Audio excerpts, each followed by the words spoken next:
Hey everybody, welcome to the Pink Riot Comic Show. It's your girl Keisha, aka High Havoc, and I am here with my amazing, fantastic, awesome co-host Bree. How are you, babe? What's up, y'all? Oh man, I'm doing great with the exception of this summer cold that really tried to take me out. But we out here. We don't take weeks off, especially when we are graced with excellence on the show. We have an amazing special guest, and I was like, Yes, we're we not do. rescheduling. I'm not missing it. Y'all just gonna have to deal with me sounding like a frog or middle-aged man or whatever because I wasn't gonna miss this for anything. So yeah, Yo, the outside of that, my mom got me some sweet and sour soup because that's her cure-all whenever anybody's sick. So okay. all is well with the world. How are you, love? I am okay today. Today was a very chill day. I'm trying to force myself to be still, which is hard to do. I think the only thing I did today was really just like take my son's hair out and Mm, realizing that I never want to put individual braids in his hair ever again yeah, because yeah. the kid has long hair and I'm over it. Y'all don't understand the way that Keisha is like that stylist and be doing everybody in her house's hair. Everybody, oh my god, I gotta show you the picture of Malik's hair right now because I finally mastered barrel rolls on locks.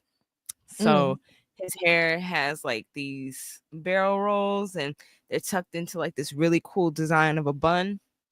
I'm gonna Oh, you probably get him fancy, on huh? here. Oh yeah. Yeah. Yeah. No, we probably I, should have gotten footage of this, but we did our cosplays at Comic-Con, and I was wearing a wig for my Pinkie Pie cosplay and thought I would just be able to wear a cap, and by the end of the night, that wig was trying to escape. So the next day for my wig, Keisha braided my hair. So like we're officially sisters at this point because you yeah. don't come out on the other side of that just as friends, you know? Oh yeah. No, I love doing hair. I used to be one of those kids that even though I can't stand sitting in a chair to get my hair done, I love watching other people get their hair. Mm, I just love like the transformation of it all, you yeah. know? So yeah, that's I love doing hair. I love doing that. So but his hair is getting too long for me. So we're we're out here looking for different hairstyles that take 30 minutes and under, Good luck with that. right? Good luck with that. But yeah. Oh my goodness. I'm seeing like we have a lot of stuff happening in the chat already. Yeah, what's up, y'all? Dang, y'all. Hey. Hey, Hayden Log. Good evening, Dwayne. Hey, Dwayne. Howdy, Yo, shout out to LT. Dwayne for letting me send him some random reels. He's been sending me all the chit reels, and I've just been sending him random stuff. Oh yeah, that's a whole nother love language for Keisha because she be sending me some wild stuff, and I just be like, you know what? I'm gonna just love you through it anyway because this is crazy. I appreciate you understanding that that is a love language of mine Of because I do be course, sending some off the wall stuff. absolutely, she does. Period. Wait, who's in Okay, here? What's up? LT says y'all's hair is popping and you sound pretty good for having a summer cold. Yay! The Yeah. way See? that these Hall's lemon cough drops are saving my life because I sounded like a whole man when I hopped on this chat. You are okay. You are definitely good. Yes, Who else but is here? yeah, do we have anybody in IG? Because I feel like I always miss those. Yeah. I think Generax Comics is in there. If you still there, Hey, what's up? Hey. hey, Um, and then we have Yanni 47. What's up? hello, Yeah, hello. this is exciting. Like Yes, all of the vibes. when we first started, we would have like just a handful of people. And now, we starting out pretty strong. This is great. Yeah, trickle on all platforms. It's a vibe. Right. This last reel was so good. Wait, are you all of the shenanigans? Jana Tropper says throat coat tea is top tier for saving your voice if you can't do vocal rest. That is an excellent Mm. tip. And the way that I have so many different types of teas on deck, and I just was like, I just got to make it through the episode because I don't know about y'all, but once I go through my little bedtime routine and we have the tea, I'm out. That's it. And Keisha will tell you when I'm out, I'm out. Yep, So, absolutely.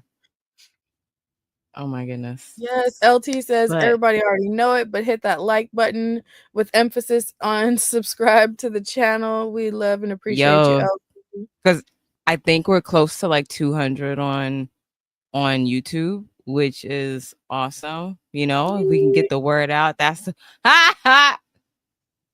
Okay, I'm gonna talk about to Period. Dwayne Hayden about that Locke says I later. came here because L.L.Mckinney, and I'll definitely stay for more comic talk. Period. So yeah, without further Yo, ado, let's just bring her on out here. hold, before we bring her on here, can I just say that I've been so excited for this interview. Wait, you So guys. excited. The happy Oh my dance, goodness. the twist and shout that Keisha did when she told me that LL McKinney confirmed that she was coming through. I was like, yeah. So we both love Nubia, and we both love her other works too. Because I listen, one of my absolute favorite things, and people may not know this, but any Alice in Wonderland retellings, I'm gonna eat that up every single time. So it's like a double whammy here, but the excitement level from Keisha was next level. And I was like, oh, I Because just can't wait. I just can't. This is like, I'd I'm gonna say say it to her face. 8%. So Yeah. yeah, let's, without further ado. Without further ado, we have the illustrious, magnificent L.L.Mckinney.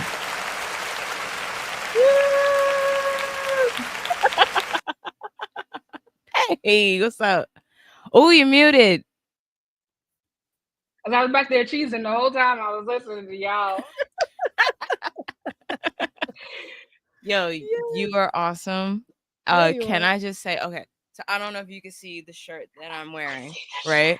I see the shirt. So that's actually how I got introduced to your work. And shout out to Sister Sci-Fi. I Yeah. used to go to her the graphic novel comic book club all the time.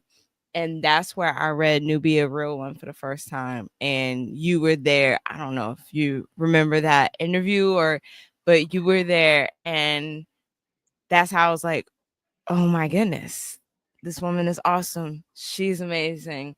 This is something that I'm making my kids read. And this is something that if I ever go back into the classroom, I'm going to put in front of every single kid I can get. Yep. And then um because of that interview, I ended up going to get your future state. And because of that, I ended up falling in love with the Wonder Woman universe. So Yeah. just thank you. Hey, Thank I'm always you happy to for bring that. people into the Wonder Fam. Absolutely. Yes. Yes. Oh my Very goodness. peak. Yeah. So I've been very excited for this. Very, very, very excited. I am happy to be here. Yay. The way that we both like squee and kick our feet anytime that we see that you're in the chat is like, wait, LL McKinney actually watches this show. Like what? Yes. What? That's been so exciting. So yeah. Right? Yeah. So I just wanted to get my fangirling out the way. And As You. much Thank just as you. possible. No promises that it won't resurface, but you know, it's all out of oh yeah. love. I have my fangirl moments too. I appreciate y'all for having me on. I am a fan of the show. Yay.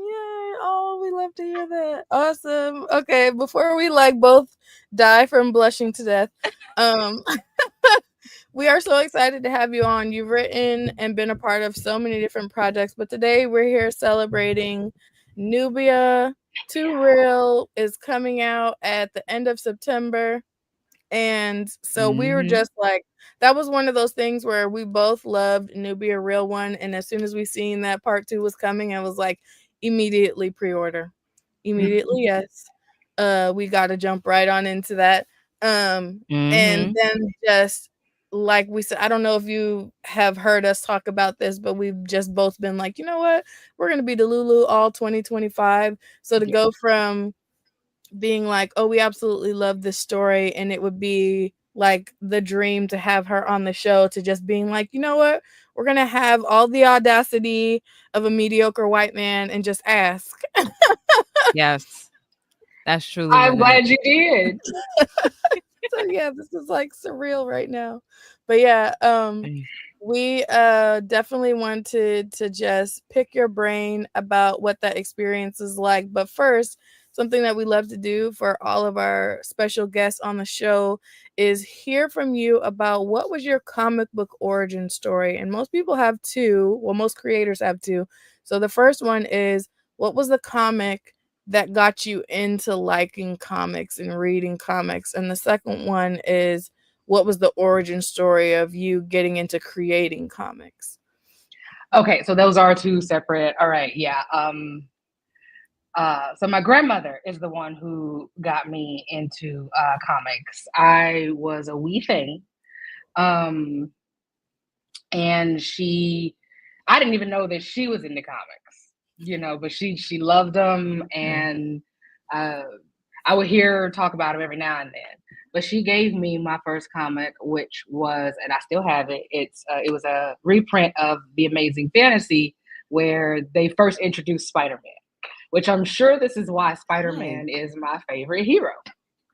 Um, and that's how I got into comics, and then watching the TV shows growing up, of course, like Batman the animated series, the Justice League, Superman, JLU, all those happening.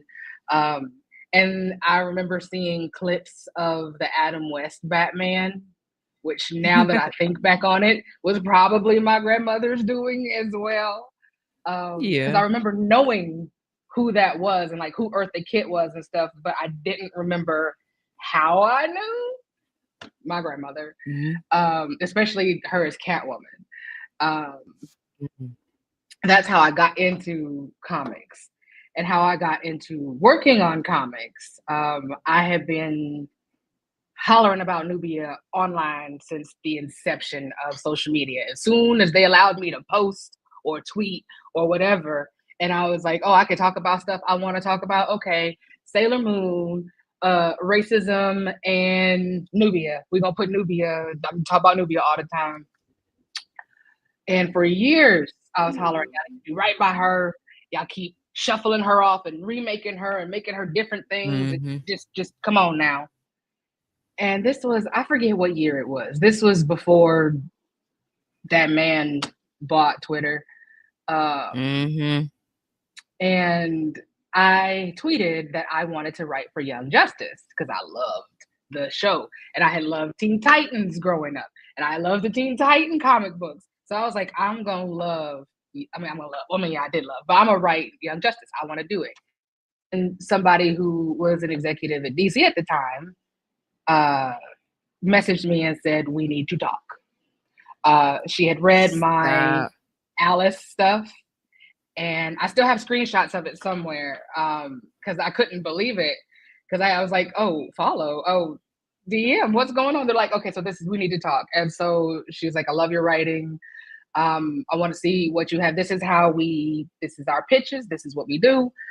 Submit one. So I submitted a pitch for a Young Justice graphic novel. And what's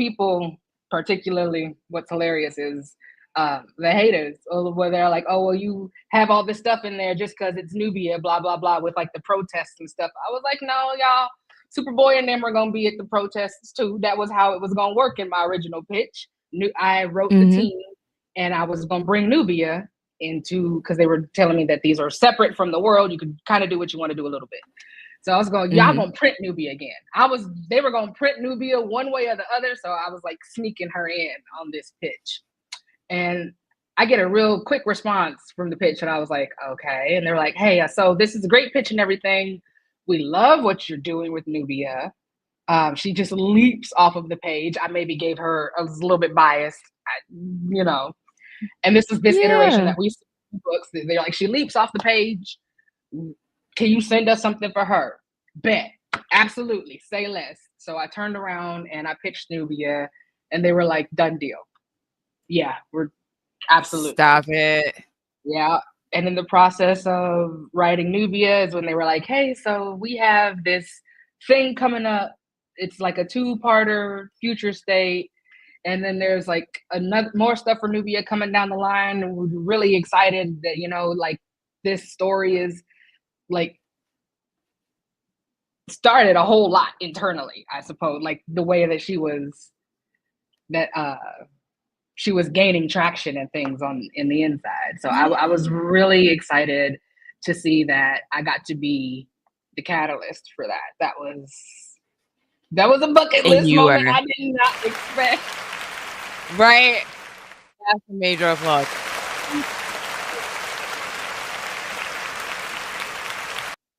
Out of that entire line, because I mean, if you guys haven't been reading that DCYA like collection, they're all really phenomenal works. Like individually, they hold their own, but like Nubia just, oh man, it just felt different. It feels different. She is amazing. And I can see how they were like, yo, just give me something for Nubia, because she is fantastic. Like, you wrote an amazingly complex teenager and was able to like take that Wonder Woman lore, change it up a bit, and still make it make sense, just yeah. I'm a fan first. That's what I tell about anything that I work for, whether it's the video game stuff, Power Rangers. It doesn't. You're not gonna catch me being one of the people where it's like I don't know nothing about this, so I'm gonna come in and write about it. Like, I'm not that person, especially when it comes to fandoms, because I know how I feel and felt as a fan. You can tell when the person on the other side, this is the first time they probably even heard of some of these characters. I'm always a fan first. I come to it from a place of I've been reading and watching this for years. So there was things where I was pulling up and they're like, okay, we got to go check and make sure that this is the thing. And I was like, you can go check, but I'm going to let you know right now that this is exactly how that happened. Period. Like, I did my research. I know what I'm talking about. I did my research. And I was like, I think I may own 2 of the comics that we might be talking about. So there was always that whole, you're going to have a conversation with me, not just as the writer, but as somebody who has loved these characters since I was a wee thing. So I come with the respect of a fan and of the creative on that side. That's the only way to do it, in my opinion. You can't pay proper tribute without feeling a type of way about what you're trying to honor. Agree. Absolutely. It makes the world of a difference. And I think you can really see that in the wholeness of Nubia as a character in this, because I feel like more often than not, you get these like YA-ish titles and they take it to the 9th and it feels like a bunch of isms thrown together instead of like a well-rounded person who is like influenced by their family and friends and experiences.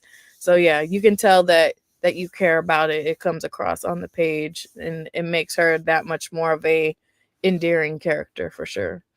I'm glad. Yes. All right, so I just want you to know that Nubia, for me, I'm gonna keep trying to give you your flowers this entire show, but like whenever people talk about, if I were to introduce people to comics, or just to show that there is a different side to comics, because usually people, they have an issue with superheroes, or thinking that comics is only superheroes, or that it is for the male gaze. And I'm like, no, you don't understand. There are some fantastic things happening in comics, especially with people of color writing, especially with Black women writing it. And I always like top 5 comics to recommend. Nubia is up there for me, because I'm like, it's just easy. It's an easy read for everyone to follow along.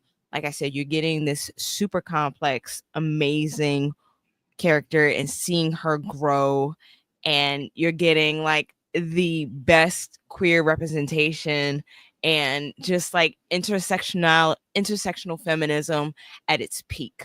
right? And yeah, I forgot where I was going with that. I just want to give you flowers. Like Nubia Thank Real you. One is up there for me. It's if y'all have not read it, once again, I need y'all to go read it, and it's why I want everybody to go read Too Real, which it's gonna be coming out like late September, right? Yes, September Oh 30th. my goodness. Okay, We so are so close. Oh my God, it's the middle of August. yes, yes, right. So like with the first book, we're dealing with Nubia trying to figure out who she is and dealing with some issues that her friends are having, how she feels as a black woman or black young woman, and what that means as her role as she becomes a superhero. And so we're moving from her school setting, her home setting, to the second book being in Themyscira, correct? Yes, I it believe. is. Yeah, so like can you tell us a little bit about that and Yes. what's So I'll tell as much as I can without getting in yes. trouble or spoiling things. So this one takes place a little bit after the end of the first one. The school year is Mhm. over. The stuff that's fallen out with that has happened. I don't really focus on that because that's not her story. Like we talk about the fallout, but I mean, it's Mhm. so soon afterwards that there's that holding pattern, real life. So she keeps going. And how in the beginning of the book she didn't have nowhere she was gonna spend her summer. Well, now she Yeah. does. So now she's gonna go to Themyscira. She's been training. It's been some weeks since the incidents in the book. So she's been training with Wonder Woman and she's, getting better. She's getting faster. But she's starting to kind of get in her own head a little bit about it because everything so far, like it had been such a big secret, Spoilers for the first book. Mm. It was such a big secret, her being who and what she was. And now she's embracing it and she's starting to, a lot of people think that, oh, well, once you find what you think might be your calling or whatever, that from then on it's smooth sailing, like no more questioning anything. And I'm like, well, no, when you think that you found what you're supposed to quote unquote be doing in this life, that's when all the questioning for real begins. The imposter syndrome sets in heavy.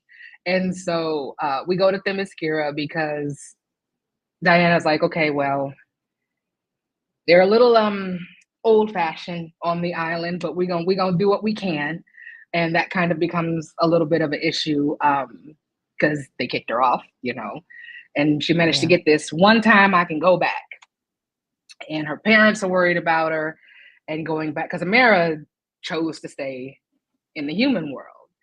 Mm. So she's like, I know what she's getting into. It's a wonderful place, but I'm just scared that where she is right now, she's still very fragile is not the right word. She's still very vulnerable. She's still very much, this was her first time doing this. And now she's just sort of been thrust into it. And all the dangers that were there in the first book are still there. So that's where we go. We go to Themyscira. We get to run into Hippolyta and some other familiar faces on the island. Nice. Some other familiar faces from elsewhere in the DC world. So Ooh, again, we have Kate, cameos. we have cameos.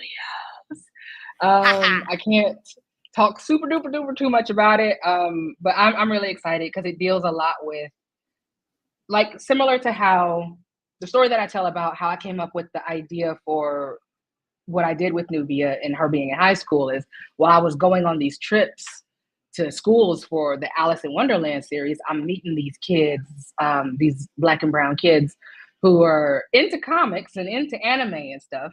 But, we just talking and goofing and they're like, hey, Batman cares more about a purse snatcher. I don't ever see him out there, you know, fighting for Black lives or, posting up against Asian hate or whatever, unless it's a specialty, Yeah. Superman has the power to do all these things, and yeah, he fought the Klan and so forth, but you don't see that anymore. I mean, it's starting to come back, Yeah. It's starting to come back.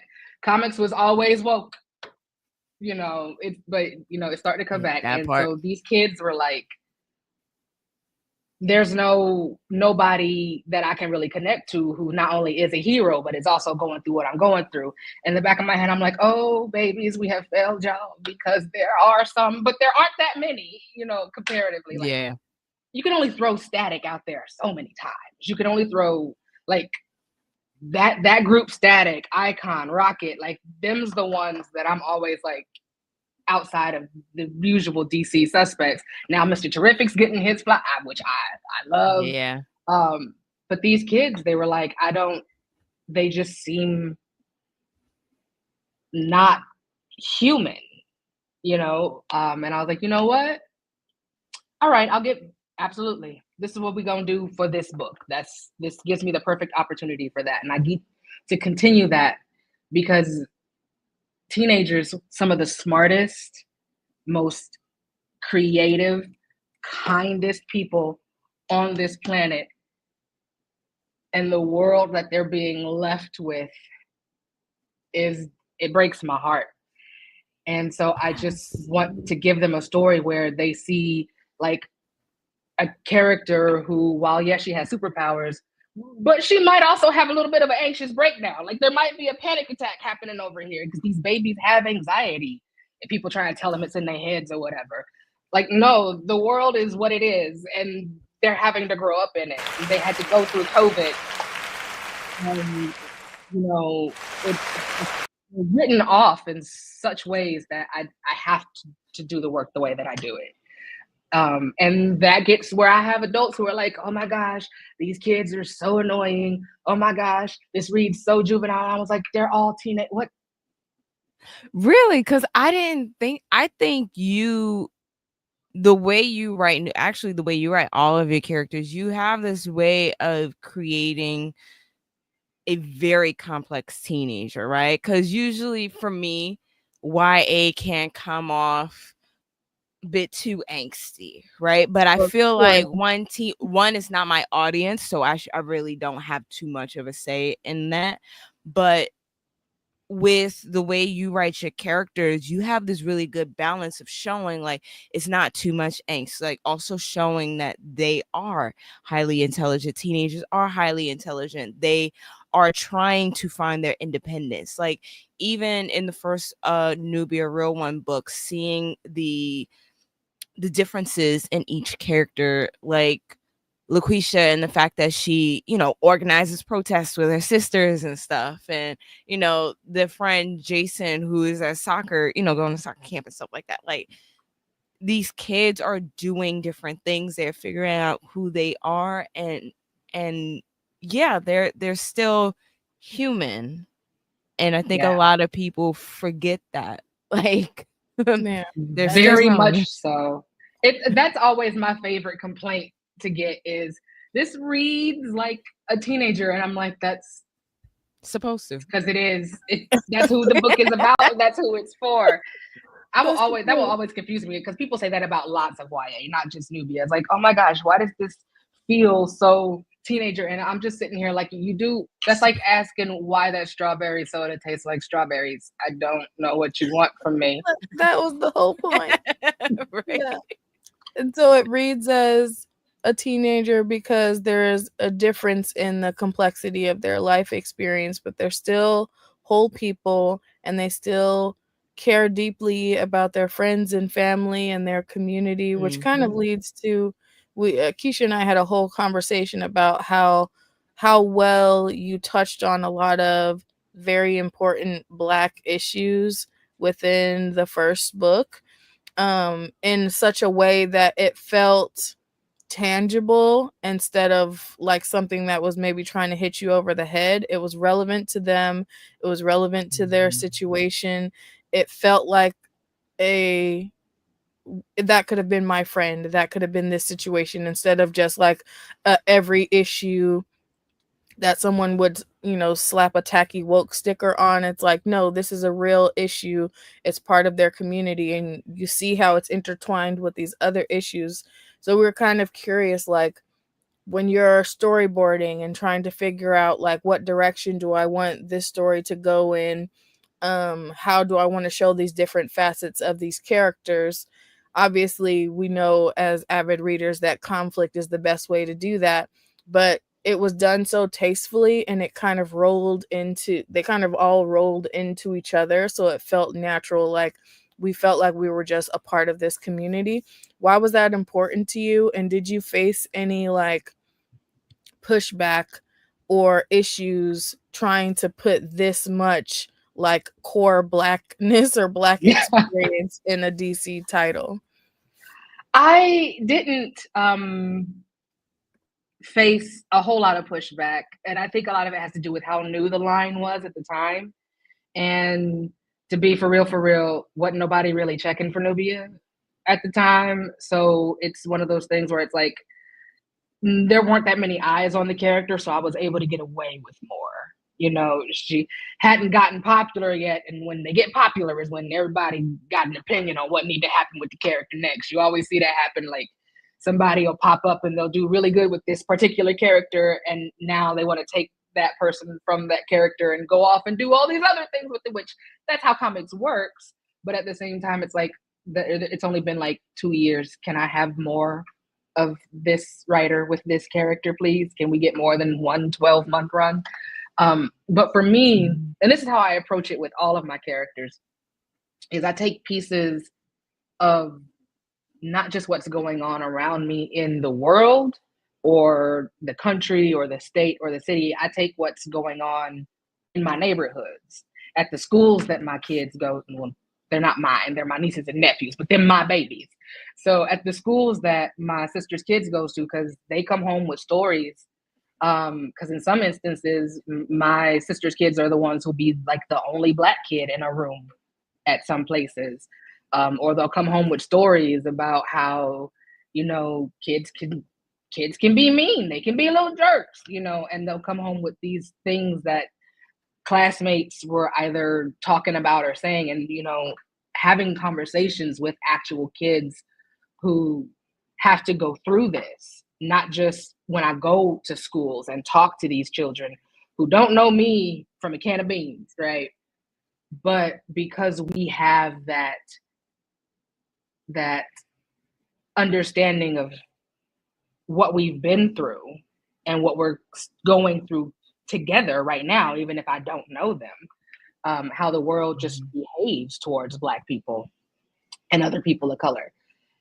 It's very easy, at least for me, to put that down as the truth. Like, it's, even though it's fiction, this is what's happening in the world. And these are the conversations. So I take pieces, just like I take a little bit of my mama's attitude and I'll put that in Amara, and I'll take a little bit of my my protectiveness and I'll put that in Danielle, you know. It's just, I'm not writing about people that I'm not boots on the ground with them in various aspects of whatever's going on in life. Because I don't know, to me, if I can't be like, oh, this is confusing me a little bit, or I want to make sure that I have this cultural touchstone down, let me just pull up my phone and call somebody that I know who I can ask questions. And if it's not a culture that I'm in, they know that they can tell me, hey, yo, that's can't do that, can't say that, can't whatever, you know. I love that. Yeah. And then I'll be like, okay, you tell me what it needs to be instead of, or do I need to take the whole thing out? I'm not married to this, like, especially if it's gonna hurt people. So, like, as easy as I put the words on the page, I can take them out if it's gonna be an issue for folks. Like if it's gonna cause harm.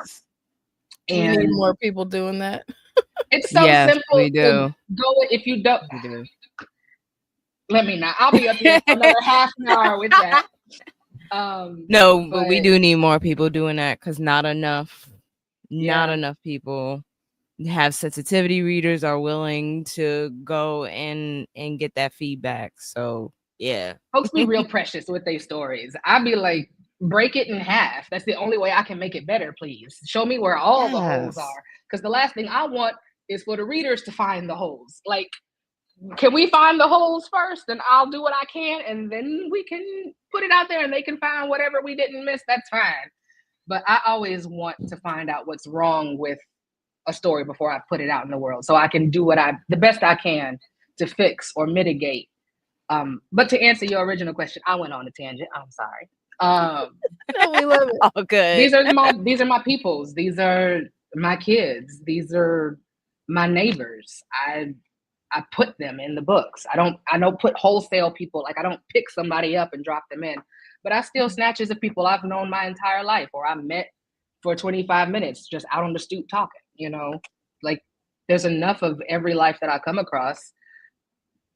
There's some richness there I can tap into, which also means that there are some people I've met that have inspired Waylon. So that's also a thing.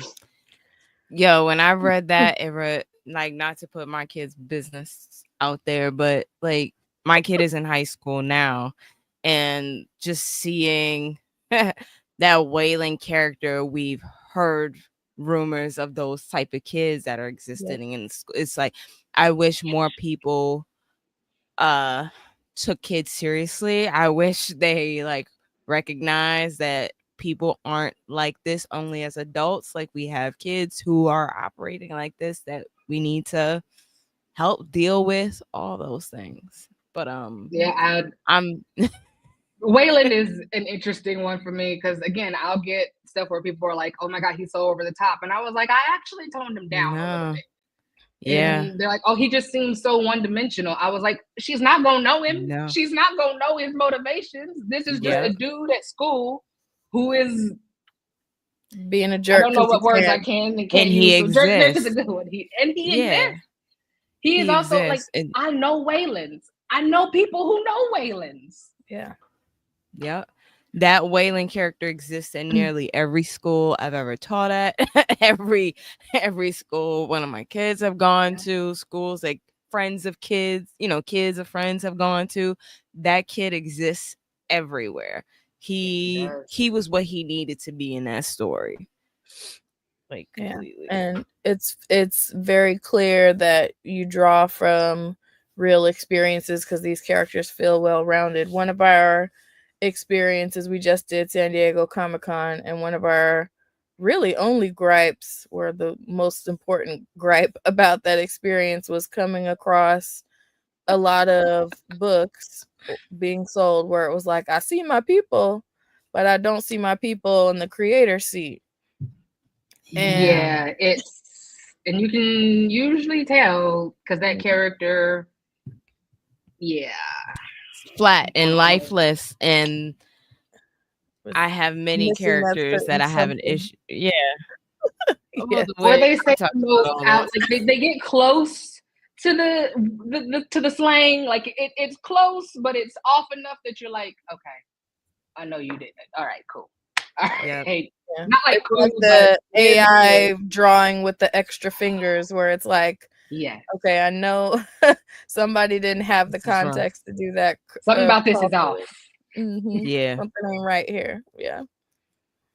And I didn't get a whole lot of pushback about it. The one, and it wasn't necessarily pushback. It was a note where it was like, hey, so it was towards the protest, and it's like, it's starting to sort of feel like the cops are the antagonists. We want to kind of keep focusing on Waylon. And in the back of my mind, I'm like, two things can be true at once. That part. Yeah. So the only adjustment that we made was that we didn't show anybody get hit directly with any bullets. That was a thing that I was like, okay, all right. Because another thing was like, isn't this a little violent? I was like, these children watch Attack on Titan. You don't know what Attack on Titan is? Okay. All right. Well, heavy on that. Don't worry about the violence. Worry about it, but it's not. This is not violent. Trust me, they'll be fine. That's fair. And then I would say, like, so between your voice and then the art being the art style and the color palette being their own voice, lending their own like softness or vibrancy to the experience, we were like, wow, this was a dream team right here, dream collaboration. Because while I could see the story lending itself to a lot of art styles, this one made it feel very personal. And it just made it feel really personal. So we were curious, like, Yeah, How this did is from the you first book. Yes. Like look at that. It's Mhm. like and the color palette too. Like I mean obviously we love pink over here, but it just hits different in the story. So we're curious like how did the team come together? How much say did you have in that and what was it like getting the gang all together again for book Yeah. 2? I picked my artist. Because when I went in, I was like, listen, I don't know if you pay attention to Twitter and Insta and stuff, but there's this thing where people don't know how to draw and color Black folks. They just don't know how to do it. Maybe it's not being taught. I don't know. I'm not the artist. I cannot say what is or isn't happening in that industry, but there was this whole thing, and it was even extending over into like movies where and photographs where people were having horrible times just lighting people so they don't look ridiculous in these pictures. So I told DC, I was like, so this is a line in the sand. There will be a number of these. And when I tell you this is a line in the sand, there's no negotiating. When I use those words, line in the sand, if this changes, then I'm out. So I said, I need a Black woman artist. I will take a Black, like the artist has to be Black, point blank, period. My preference is Black woman because I know that will take care of us. And I said the same for colors and stuff, but I know that sometimes the artist does colors, but then sometimes they don't. I know there's I kind of knew a little bit about comics, like the inside, the industry. But I said, whoever you get it, Black woman. And so they brought like different, I think it was the first 5 pages or so. And there were so many good ones. We got some talent out there, more talent than you would think we got with the way things shake out in the industry. But I saw Robin's art and something about the way she drew Nubia, especially with her little gap in her teeth. That was it for me. And her hair. And then she had the other friends there. And I don't know how she did it because the way that I do my panel descriptions is I go off of vibes. The way I'm going to explain that is another reason why I wanted a Black woman artist is so I wouldn't have to explain, okay, these are cookout vibes. Yes. I don't know how I'm going to explain cookout vibes to somebody who don't do the cookout. So, people can be like, oh, well, everybody has barbecues and everybody has. I was like, no. No, it's different. This is different. And I need these characters who are going to be, if you were to just read the dialogue and no descriptions, you think they're getting into fights sometimes, but no, this is how they love on each other because we roast each other. So I need somebody who's going to be able to convey those subtleties, the aspects of calling somebody out their name, but it's coming from love, legitimately coming from love. And Robin just knocked it out of the park. I saw the pages. I saw where she made the little thing that Nubia's sitting in was a little Wonder Woman invisible plank, like just details like that. And the way that she just pulls stuff out of my brain, like she put Nubia jumping across the moon because she knew I liked Sailor Moon. Like she does things like that because I like those characters and she's so good. And this is kind of a spoiler, but I'm going to say it because we get kind of the best of both worlds with both artists on it. Is we get a magical girl transformation in the second book. So I'm so excited. I'm really excited for y'all to see it too. But Robin, that is awesome. I felt the story, while I'm super proud to say that the story can stand on its own, people love this book the way they love it. I'm convinced because of Robin's art. Because she just made the scenes where things were tense or tight or painful, you felt the emotion without being overwhelmed by it. And there were subtle things that were happening in the background. The Easter eggs, I could, again, fangirling. I could go on for forever and ever, but Robin Robin is an amazing artist. We got where we got with award nominations and what all that because of that with that first book. It's because of Robin and that art. I 110% will die on this. And anything I do in this world, I want these artists on it. So yeah, that was my line in the sand, and That is I'm awesome. so thrilled that I Oh, got what to do that. happened? What just happened? Oh, okay. Okay, so I guess And Bex with did the the first, colors.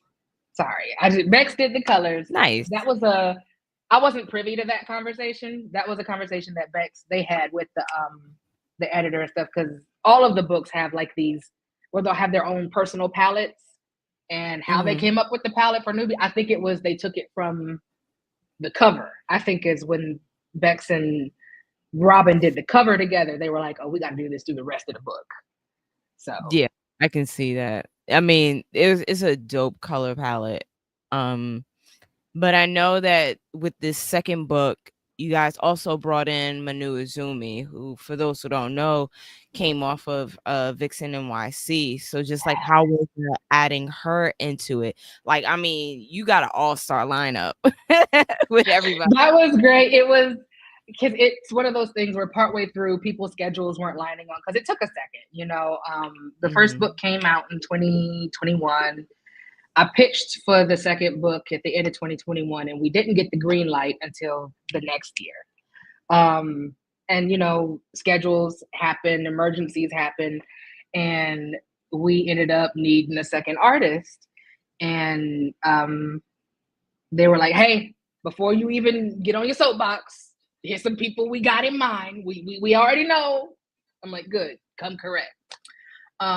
And I went and I'd already read that webcomic, and because I'm looking at the names, like the artists, because they're like, these are the ones that we have and who we're thinking would be really great. And I'm like, where do I know this name from? Where do I know this name? And then it's the Vixen comic, and then I got the art for how she would be doing not just Nubia, but the parents and the friends and Diana. And I was like, okay, yeah, this good.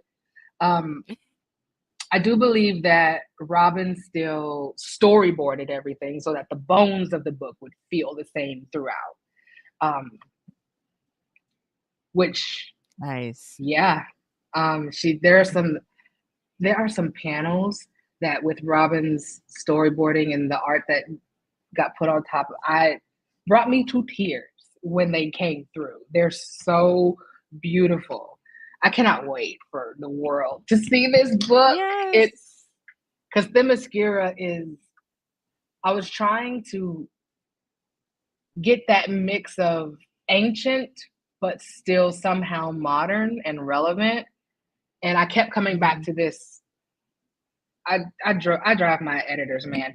There's this one episode of Gargoyles in season 2 where they're running around on the boat from Avalon, and they go to this island that's shrouded by, it's pretty much Themyscira, but it's for mythical creatures from like Greek mythology, minotaurs and stuff running around. And I was like, that, but Amazoni. And like, this is how I write my descriptions to people.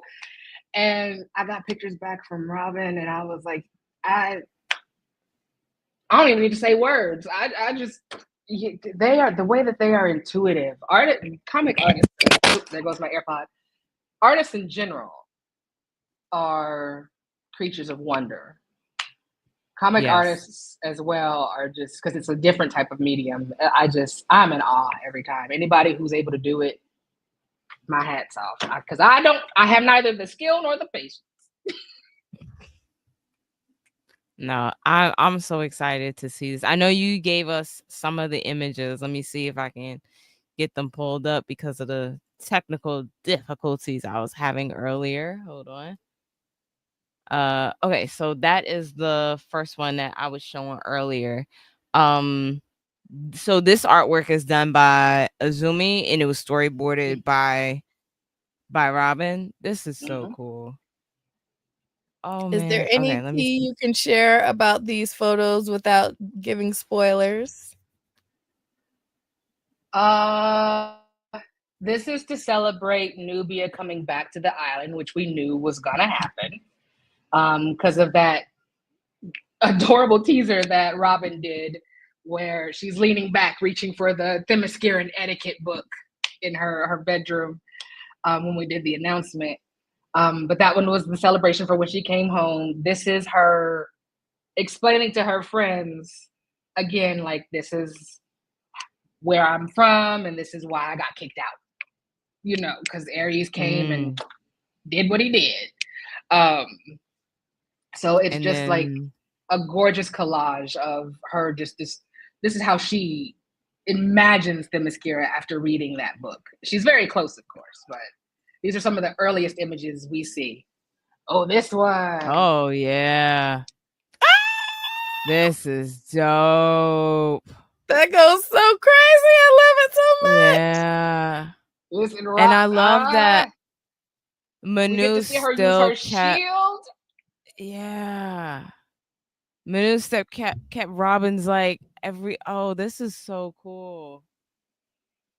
Oh, this This is one stunning. is there's a distinct without giving away too much, there's a distinct part where the art and it does serve a storytelling purpose where we get Robin in the beginning and then we get Manu, and this one is one of Robin's, and when I got this I was like, how is like the pink and the purple, this shot looks so badass. Yeah. With all the pink and the purple, and I'm like, girl, like, this when was I tell you done. that I get stuff and I just sit and stare. I just sit and stare. Oh, she looks so fierce and strong, and oh man, you can still see like in the hands in the background going, oh wait, no. Yes. Oh, this that is one, so Keisha cool. and Oscar, he's afraid for his girl, but he's not afraid because he knows what she can do. But at the same time, you can't help but be worried. She jumped out of car. Oh, that was gonna be my next. So Oscar is in this second book. Yes, everybody comes back. Okay, because that was gonna be one of my questions. Because we know now that Nubia is canonically bisexual, and like, knowing that your queer rep is just top tier, and wanted to know if like that was going to be shown in this book, or are we gonna keep our love Oscar because he is one of the best young gentlemen I've seen written. For this, but Oscar is, and I was very intentional with Oscar and the conversations that he has with Nubia and the care that he takes with Nubia. Yes. Because there are these young gentlemen out there who have these conversations.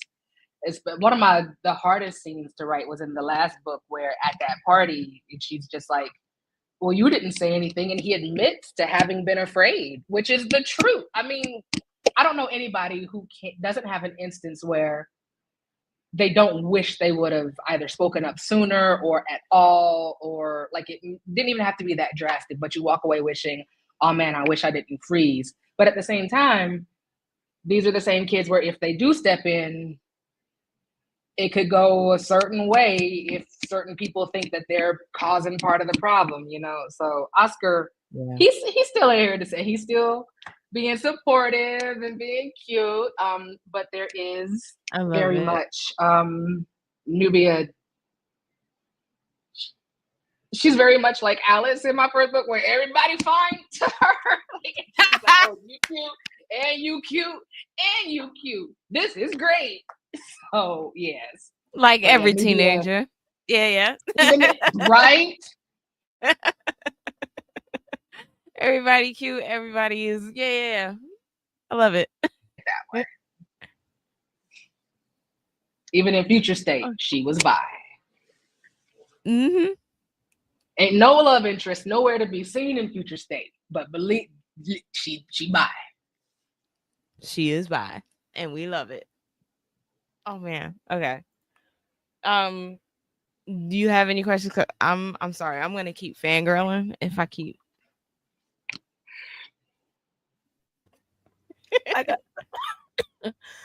How different was it for you going from writing book 1 to writing book 2, and what can readers who enjoyed book 1 look forward to seeing in book 2 in terms of difference or character development? I think what we get to see in book 2 is we get, like in the first one, there was a lot of Nubia on her own, yes, but there was also a lot of her support system that was in place. Her friends, her parents, Diana to an extent. We get to see more of Diana in her life as well. Not a whole lot, but it's like she went from being a secret to, um, now, okay, you're my sister. We gonna act like sisters. Like, yeah, I have to go off and save the planet every now and then, but you need me, I'm gonna be there. A lot of this digs a little bit deeper into Nubia, because and how she interacts with herself and her own story as it's been told to her. Because a lot of her background, she's finding out, like the story of her birth and Aries and all that. She's coming across this not as somebody who's experienced these things, but it's like she's being told a story about herself. And you got people walking around, princess, how are you, princess? And she's like, I don't feel like a princess. So a lot of it is dealing with, okay, the first book was her and how she interacts with the world. This is now her interacting with her own viewpoints of herself and how she might think other people might feel about her, because she feels a way about these people who told her she could never come back for some stuff she didn't have nothing to do with. So, and we deal with themes of, being from a place and never being there, but somehow this is supposed to represent home, and what home actually means for individuals, and trying to find a place to belong. You're an Amazon.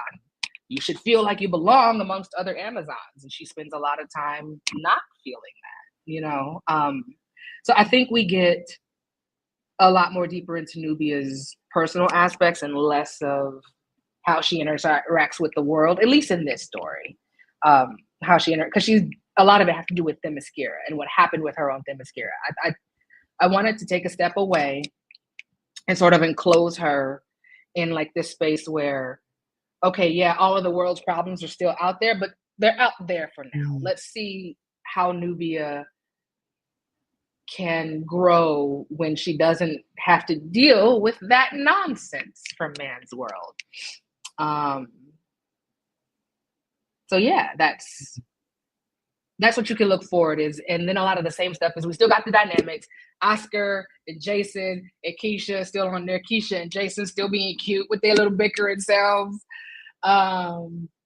We do get to start the book with them being like a couple now, so that's fun for me. I love them two so much. Keisha and Jason and Oscar are like, they have my heart, and we get to see more dynamics with Amara and Danielle as well. I love her moms. Yeah, her moms are awesome.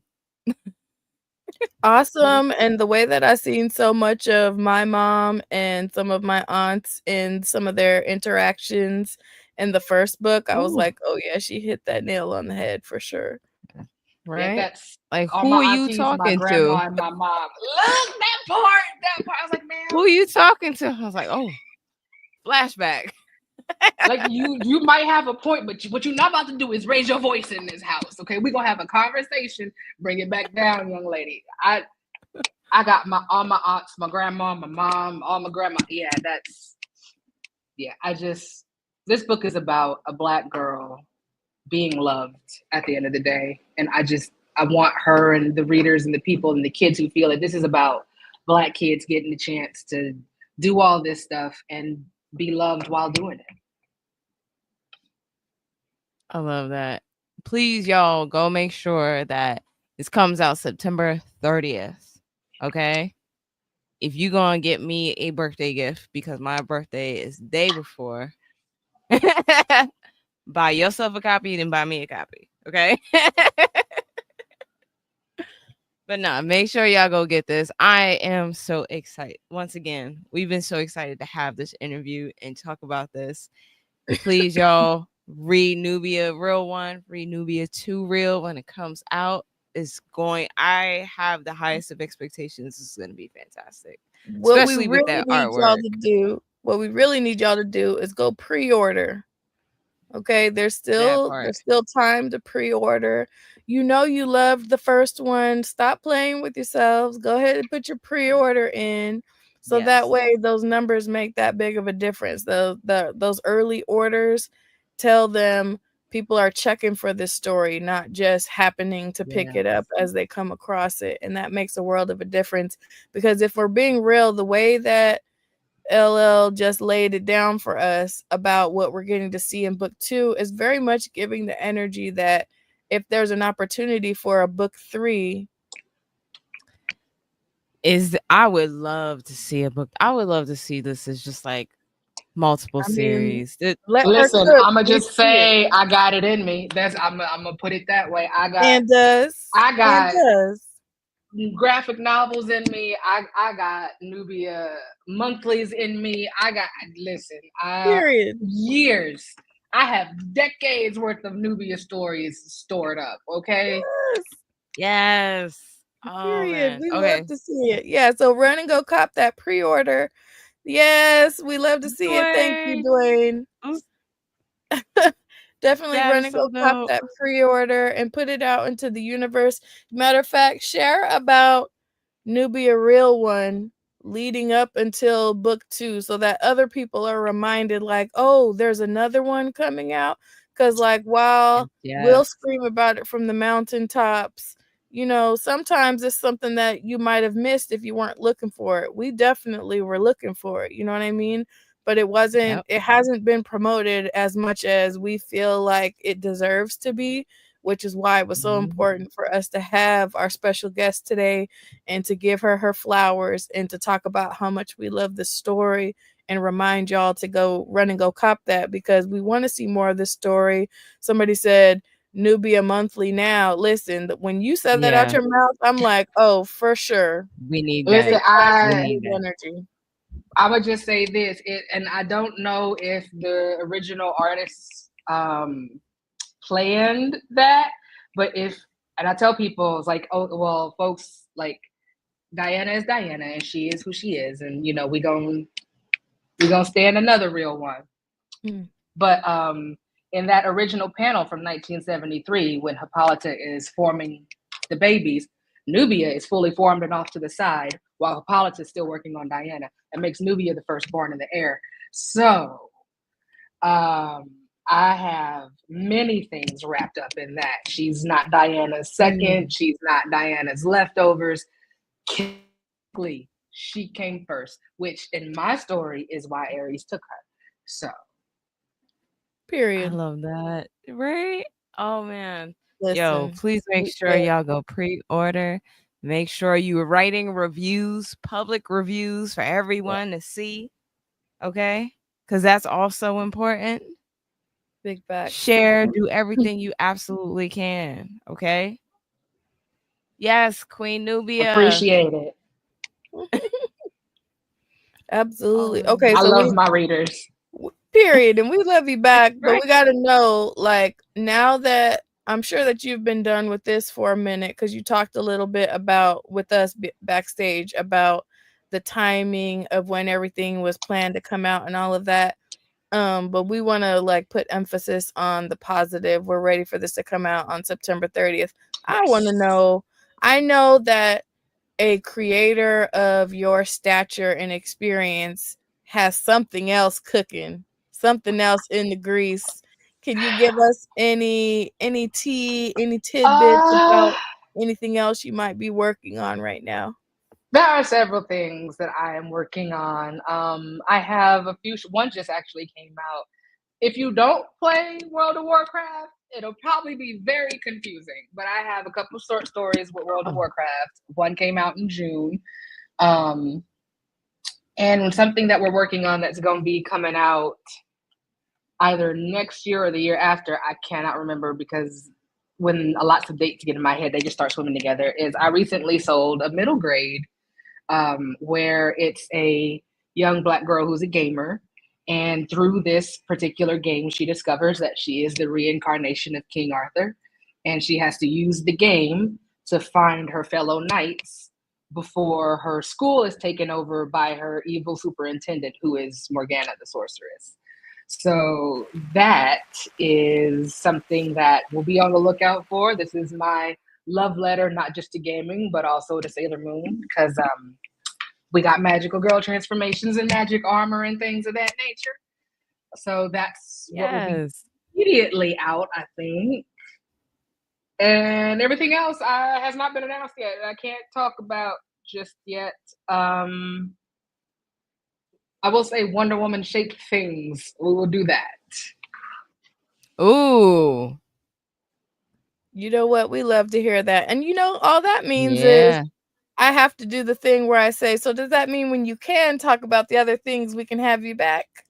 I would love to come back. I'll come back Yes. after y'all have read the story. I want to discuss what happens in Nubia Too Yes. Real. Yes. Absolutely. Yes, and then whatever. Well, yeah, I guess technically that will get announced when that book goes live. Mm. Okay, yeah. So Carrie yeah, there will be Oh, more yeah. to talk about. Carrie Quinn says, I would love to see some diverse titles that are D&D related.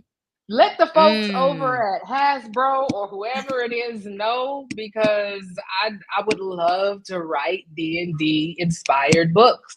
I would love to go to town on something from Baldur's Gate 3 if they just wanted to do something like prior to the game or after the game.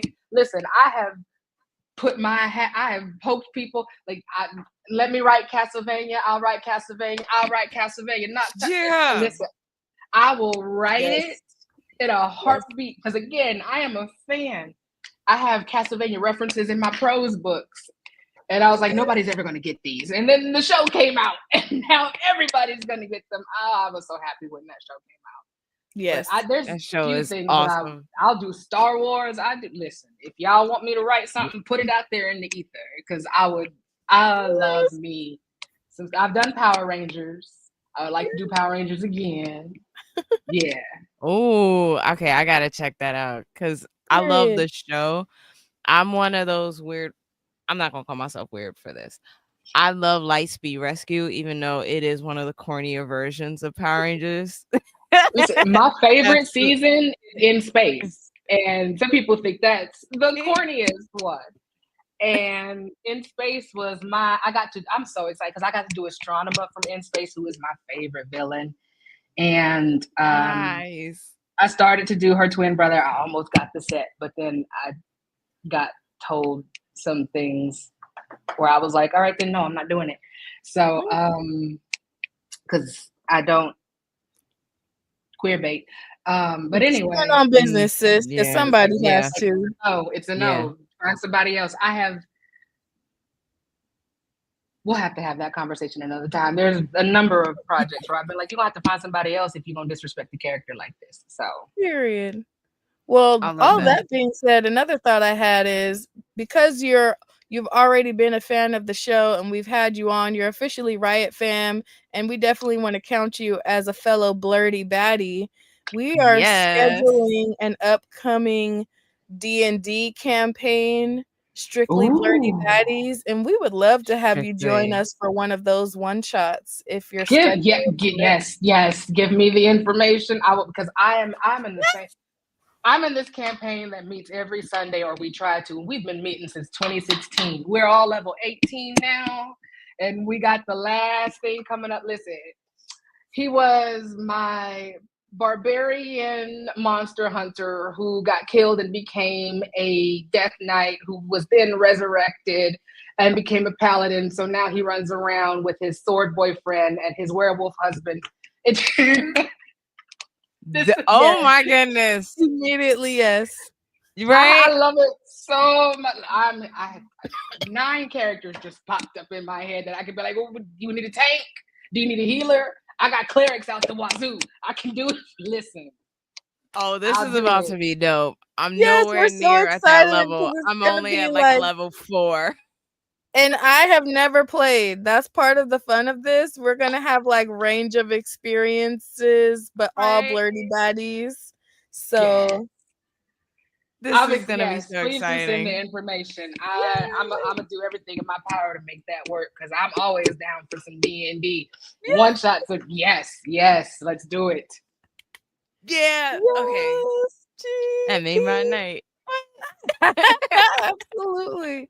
Oh my gosh. Okay, so you'll definitely be hearing from us about that. Yes. We would love to give you the opportunity to shameless plug yourself. So tell everybody where they can find you, what other titles of yours they should pick up and support. If you have any upcoming cons or book signings or anything like that, how can people support you and where can they Okay. find you? I used to be on Twitter, but not so much anymore. I'm not really on social media all that much. I kind of took a step back. I do be around though.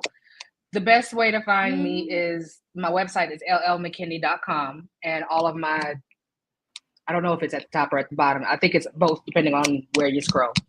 And you can see all my stuff for Instagram and Threads and Blue Sky and all that. As far as my work, we already talked about some of it. There's the Nightmareverse trilogy, which is A Dream So Dark, A Crown, A Blade So... No, jeez. You think I wrote the book? Blade So Black. Blade So Black. Dream So Dark, and A Crown So Cursed. Whew, the Nightmareverse trilogy. And I need a copy so signed. That part. I will happily sign copies. There's those. Oh God. There's the Nubia comics. There's all of this is up on my website. I have short stories everywhere. The most recent one, besides the World of Warcraft ones, was in The Black Girl Survives in this one, which is a horror thing. And I'm a chicken. I just got that. I'm so scary, which is probably why I did an okay job at writing a horror book, a horror story, because I put out that it's like if it scares me, it's going in the book. And all my stuff you could see there. I have stuff that I did about with Black Widow, with Black Panther, just yeah. I'm a fan. You're gonna find it all up on my website at L.L.Mckinney.com. And if you can't get a book, I always tell people, like, I know books is expensive. They were expensive back when I was buying books. They most expensive now. Request at your local library. Library requests are also help hugely. Hugely. Oh Lord. That word. No, big time. I do a lot of my reading through libraries as well. But yeah, and I'm always happy to, like, don't ever be afraid to at me with anything that it pertains to just comics in general. I'm always down to chat in fandoms. I can come and yell about various Green Lanterns and so forth, with everyone else as well. So if I don't respond, I'm sorry. It's because I'm not on that often, but I do eventually see it. My Angie will let me.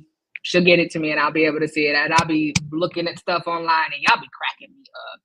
So I'll be seeing my fan arts and stuff like that, because that's a bucket list for me as a fan person. I was like, oh, I have fan art. I think Hayden Locke's in the chat saying that they were drawing fan art literally yesterday for the Nightmareverse. Listen, my Nightmareverse readers are some ride or dies, man, because the delays with that third book, that's another story for another time. But listen, the stories. One of these days I'm gonna just have to get on live and talk like, y'all, if you want to come into publishing, watch out for this. So no, do that. But yeah. I think a lot of people need that advice. Doing a Blerdy Baddies panel where it's Black women who are in comics and books and what their experience is like. We're trying to like make that our signature panel that we do at a bunch of different places. So yeah, we would love to hear all of that tea for that. Absolutely. So we're like, add her to the list for this and for that. Put me on all the lists. I want to come do all the Pink Riot things. Yeah. Thank you. Yeah. We're definitely about to soundbite that. Yep. Hey, y'all get in on the Pink Riot as well. I'll be watching the show. They be seeing me come ahead, y'all.